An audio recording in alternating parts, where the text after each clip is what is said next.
My name is Leslie Williams, and I'm in San Diego, California, and I want you to take a look at this. I'm a target of what is known as organized stalking, which is also called gang stalking. And in order for you to be able to get an idea concerning the factual realities in reference to the technological resources of organized stalking expeditions, is to go to Amazon and buy this book. Okay, I bought it a few months ago actually, and I'm just now starting to read it. I scanned about 10 pages and then put it in my backpack because current events were keeping me totally preoccupied. Okay, I'm going to give you a sidebar illustration here. Electronic torture, electronic rape, technology, and gang stalking at the post office. What is described in this book is also described by a Chula Vista target in California. And Chula Vista is in San Diego, Victoria Rose. Now it mentions here on page 45, because I'm literally just now starting to read this. I only scanned about 10 pages when I first bought it and then put it away. But when you buy this book and go to Amazon and buy it, page 45 talks about the voice-to-skull technology. Now, before I continue to talk concerning what's on page 45, go to the bottom of Freedom from Covert Harassment and Surveillance and print out all 3 PDF links, especially the first 2. And what you're going to understand here is that when you read page 45, it talks about the voice-to-skull, and the microwave hearing effect is also mentioned in this book. Now, what we have to understand here is that you can go to YouTube. Excuse me, please. I was just getting eating lunch. But go to YouTube and type in John Hall Satellite Terrorism. Listen to this. Without a radio, you heard it in your head. So it's been worked on for quite some time. In 1996, through Freedom of Information, there's a 1996 article from the Army called The Addendum to the Bioeffects of Non-Lethal Weapons, where they bring it up pretty succinctly as microwave hearing. And in that research study, they even say that imagine the incapacitating results when an enemy combatant begins to hear voices in their head that aren't their own. And they go on to mention the value of this technology in a hostage crisis, where the hostages can be communicated with without the hostage hearing. But here's the thing. Now, voice-to-skull technology is flat out mentioned right here on page 45. Now, if you go to YouTube and type in John Hall Satellite Terrorism, when you listen, he's got about 3 or 4 different radio broadcasters in reference to separate YouTube channels concerning people that are interviewing him. And each separate radio broadcaster concerning separate YouTube accounts that have interviewed him, Project Canalot, Ice Radio. These are separate individuals that have interviewed him, and each separate radio interviewer pertaining to John Hall has about 10 videos per radio broadcaster, like Camelot and Red Ice. But what you have to understand here is that this voice-to-skull technology, what they can do is literally take the voice print of a person's voice, like I'm speaking to you right now, in my voice, okay? Plus the voice you hear when you close your mouth as you're reading, okay? Like right now I'm reading, images can also be sent into the skull on page 45, okay? But if I shut my mouth and read the same sentence, I'll be hearing internal dialogue in my own voice print.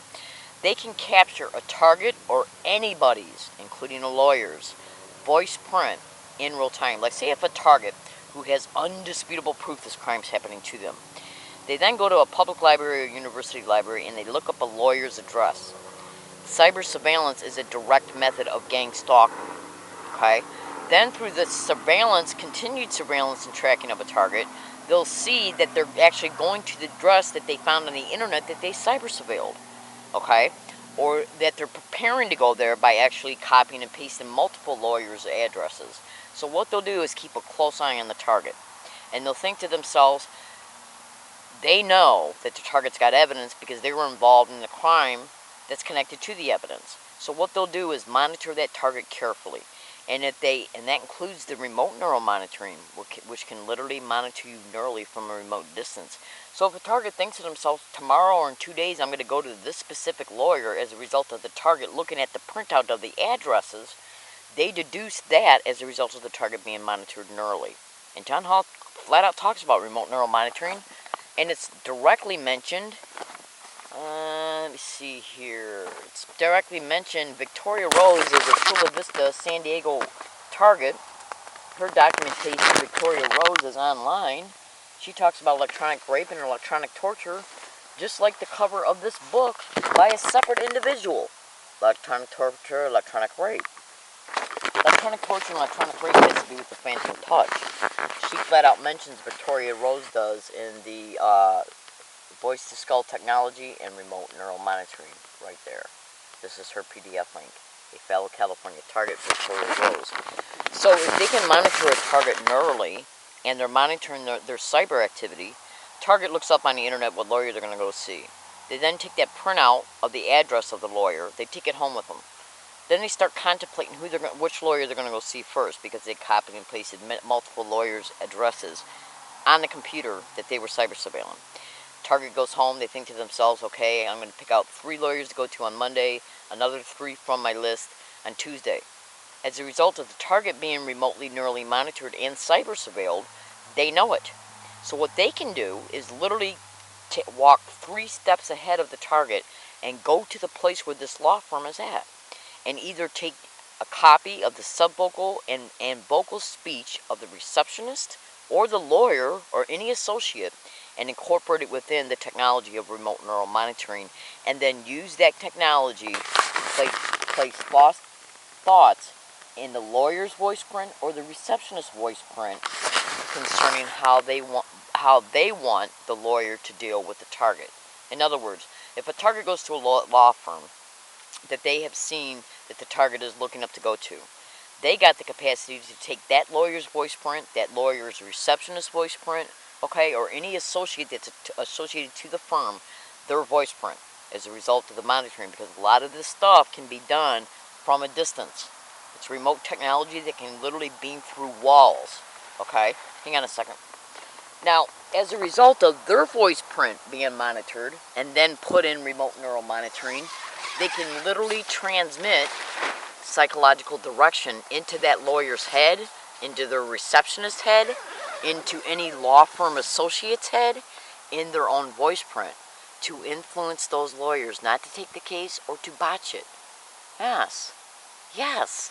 And it literally states it right here on page 45 in this book. Listen to what it says. It says, the success of this technology to influence people was demonstrated by my dad's bizarre statement to me at dinner one night when I was at my parents' house. He said, you should let other people use your house.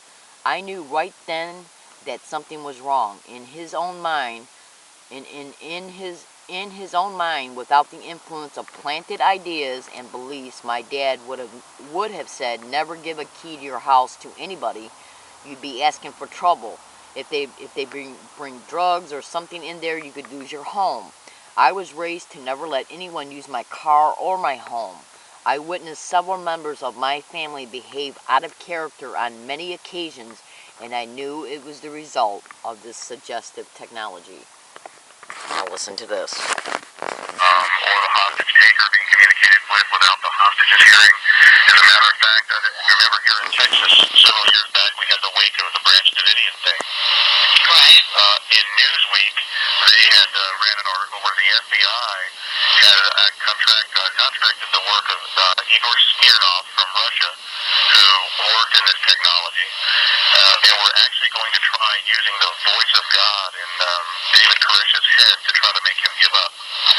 I don't know if they ever actually did it. From the Newsweek article, they said that they humored the idea, they brought him over. Now I want you to listen to this. I'm going to play the same audio file, but fast forward it, because I want you to listen to it. John Hoff flat out states that he calls it artificial thoughts. Hang on. They thought about doing it and decided not to for some reason. This is directly take that R-E-Y or FI, depending on what part of the country you're from. Alright, hold on. It's called Mike. Talking about, literally, you're talking about using voice technology that goes directly to the mind of the person, right? Yeah, it's called microwave hearing. It was based on the early studies by Dr. Alan Frey. They called it the Frey effect, F-R-E-Y, or Fry, depending on what part of the country you're from. He noticed that certain individuals around radar installations could tell when the radar came off and on. They would hear it in the... And my ex-husband was a submarine radar antenna electrician. And I discovered later that he was directly connected to organized gang stalking. Now listen to this.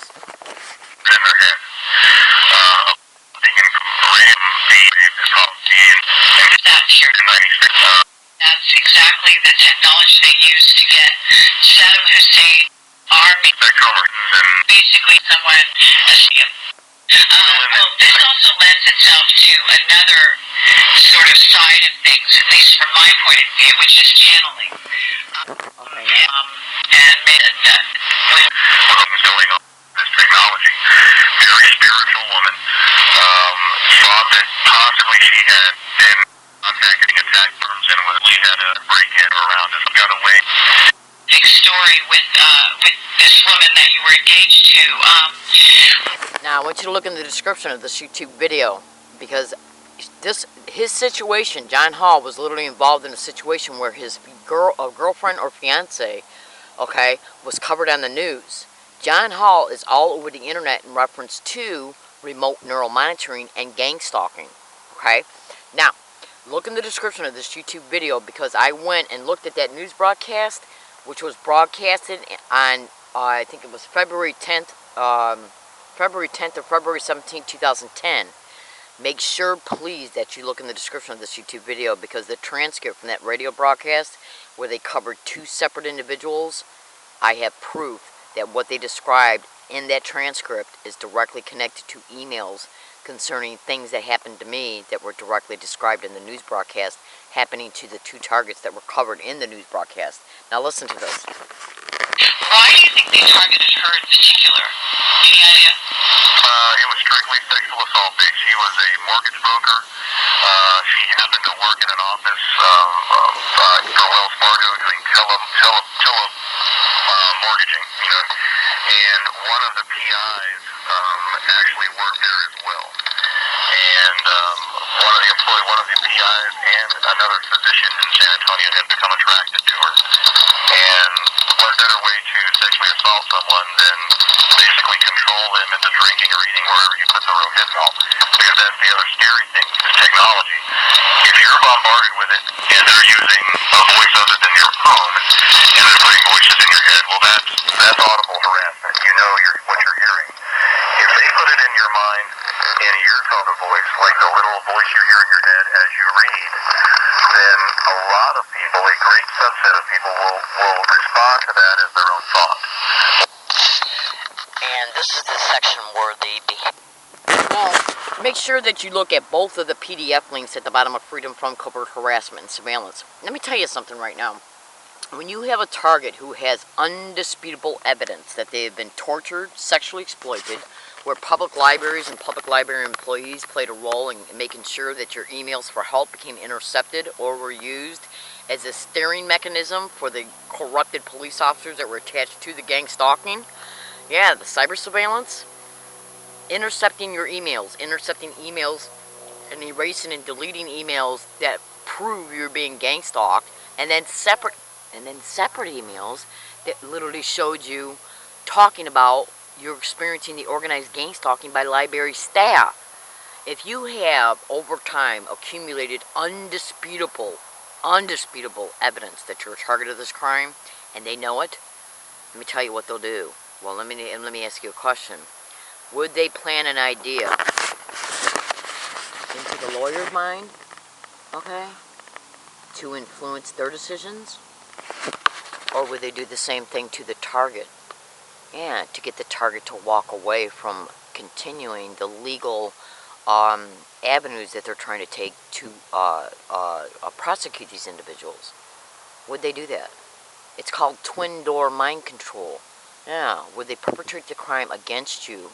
Yes, and then will possibly even using technology to use you to get you to walk away from prosecuting them, or to get a lawyer to walk away. And this is one of the most heinous natures of these crimes. Yeah.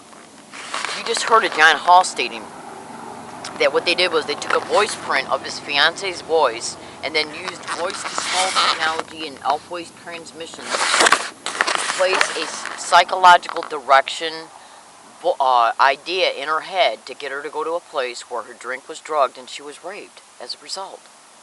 Okay? please make sure you look in the description of this YouTube video. My name is Leslie Williams. I have undisputable proof that I am a victim of this crime in San Diego, California, and the San Diego police are directly involved in it, as well as members downtown in the Hall of Justice. So do you honestly believe for 1 second that they will not do anything and everything that's at their disposal to prevent the crimes that have happened to me from becoming public? My name is Leslie Williams. Again, this shows you the name of the book, Electronic Torture, Electronic Rape, Technology, Gang Stalking at the Post Office. And this is Victoria Rose PDF that you can find by going to Google and typing in Victoria Rose, Chula Vista, California target. Chula Vista is in San Diego County. Psychotronics, harassment, and she mentions all in here about her, her mother, her sister, and her ex-boyfriend being electronically raped. And this is written from a separate individual in a separate state. See, it says it right here. San Diego, California. Location, San Diego, California, Chula Vista, California, Victoria Rose. What's the likelihood of these influencing technologies? And she mentions gang stalking. Right here she mentions stalked, peeped, spied on, followed.